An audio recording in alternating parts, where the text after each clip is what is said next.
Ito na mga boss matapos nga po kumalat ang balita na di umano hinamon ng bata ni Floyd Mayweather Jr. na si Curmel Moton si John Riel Casimero para sa isang catchweight na 132 pounds. Kung saan nakarating na nga po ang balita na yan sa Japanese promoter ni Casimero na si Tomoki Kameda at trainer pa ni Kameda ang isa sa mga post na nakita niya sa social media. At ayon kay Kameda mga bossing, napakahirap daw intindihin o unawain ang translation ng salita sa Tagalog to Japanese, lalo na ang nakalagay dyan na mapapalaban dito si John Riel Casimero. Kung sakaling magkasundo ang bawat kampo, walang takbuhan ang magaganap ay hindi nga raw yan naintindihan ni Koki Kameda.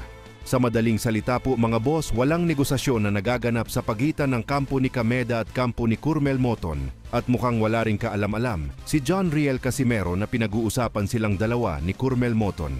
Samantala mga bossing, ayon sa post ng Cuadro Alas, It's My Boy, malapit na makasa ang matagal ko nang gustong makalaban. Isa to sa mga plano ko. So talagang si Luis Neri ang pinoponterya ng kampo ni Cuadro Alas. Titingnan natin mga bossing kung may kasaba ni Koki Kameda ang Casimero versus Luis Neri. Isang matinding salpukan po yan pag natuloy.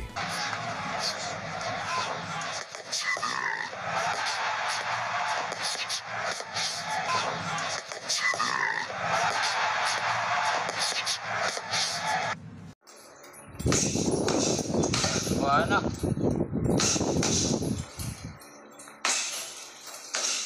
Lupa na mga pansimbag.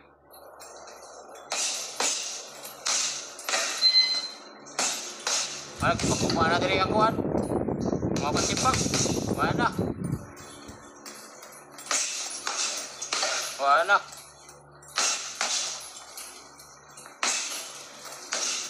Lupa na mga pansimbag.